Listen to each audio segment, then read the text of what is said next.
Luis, so we're obviously in a very challenging time. It was completely unforeseen. What are you telling your clients to kind of, what are the expectations that we're putting on our clients, on the clients that you're speaking to, that you feel that is important during this time of, I hate to use the word chaos, but really challenging times with optics we've never seen before. What do you think insureds should be looking for? I mean, first of all, just letting everybody know that we're still up and running. Like anything, continue to communicate. It's a fluid situation. We're lucky enough, and we've seen this kind of coming, where we're up and running as business as usual.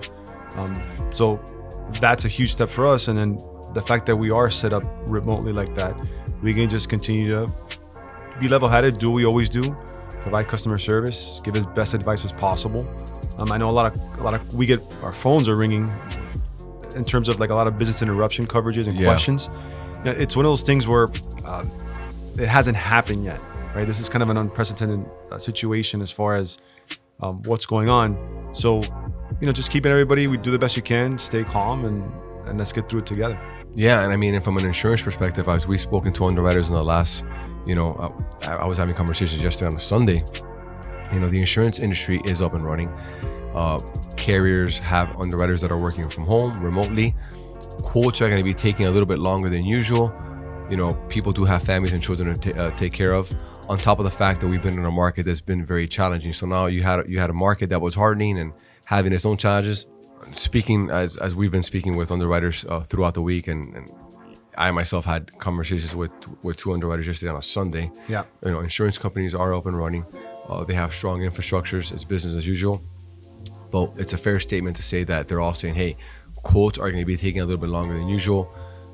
People, we have underwriters who are in New York, Chicago, major cities that are, going on lockdown.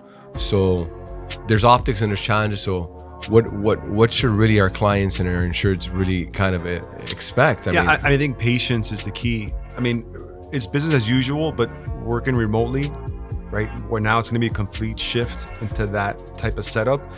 It's still going to get done, just might not be the 2-hour, 3-hour turnaround. There's a lag effect coming from the insurance companies, right, to even our brokers, underwriters. As far as claims, the response time is going to be there, just not as fast as if we were. Yeah, and that's actually a great point, because from a claims perspective, this is not a hurricane.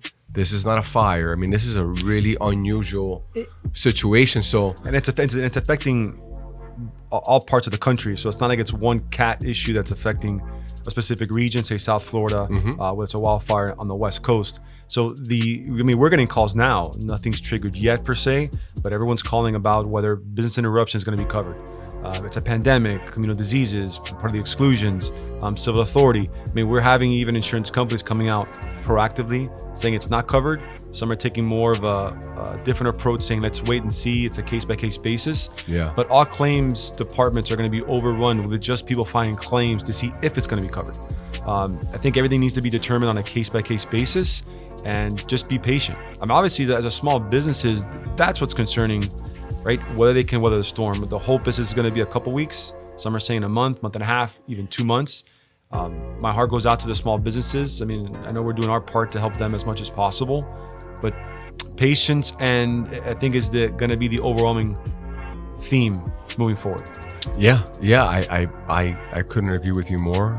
Patience is now the name of the game, and really worrying about the things that you can control them, and the things that are out of your control, really letting them go, because at the end of the day, these are unforeseen circumstances, and patience will be a virtue. This is going to be a huge test. So, yeah, I even like what we did as far as, we're young parents, and most of our staff are young parents, making sure that they're home to be able to take care of their kids. What a huge issue! So even working remotely. I know a lot of people have shifted to that model, but working remotely with your children requires even more patience.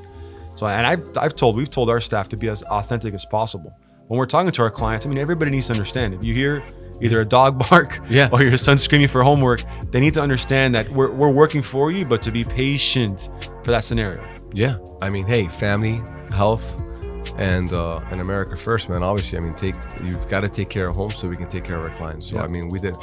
I'm really happy with how we were able to execute and really create the infrastructure for our employees and our our family, their families. I mean, we're all humans, people. I mean, this is beyond business. This is the humanistic approach of being human and working for a company. I will say, what's interesting, like you said earlier, a lot of companies in the last couple of years, or in the last 2 or 3 years, have really gone into the whole remote, work from remote type of scenario. But I think now more than ever, that's going to be challenging, and it'll be interesting to see if it works. Do more companies take that route? So there's a whole lot of unknowns here, but the silver lining is that we're going to get through this. Things are going to work out. Business is business, but we're all in this game, all in this optic and in this challenge together. And as Americans, we've proven that we're stronger together, and we're gonna get out of this. Let's just stay patient. Let's believe in each other, and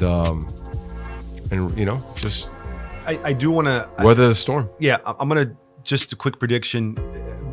And again, I don't want to use this time as to take advantage of certain situations, but we're here to help. Insurance is one of those things, and because we have the ability of being set up remotely, we do want to put it out there. If there's any insurance issues, whether you're a client or not, I mean, we're here to help. We're here to guide. We do represent a majority, if not almost every carrier that does business, especially here in Florida. For anybody who's having whether it's a claim scenario or it's a payment, I mean, now's a tough time to get a non-renewal from a carrier. I mean, we're here to help guide you, whether you're a client or not. I mean, we're here to help guide people in the right direction, regardless if you're a client of our firm or not. Yeah, call us. I mean, that's one thing we said earlier. If you can't get a hold of your agent, feel free to contact JAG. We have people on staff who are willing to help. We're here to help, and one of the things that we really want to do here at JAG is promote a healthy industry and bring in competition, and you do that by providing excellent service. I think more than ever now, we're going to find out who really takes their service serious and who doesn't. So I'm excited about what we've been able to do, and I'm also concerned about what's ahead of us. But I do believe from the bottom of my heart that we're going to get through this. So that's it, man. I tell you, you sound like Larry King. I do.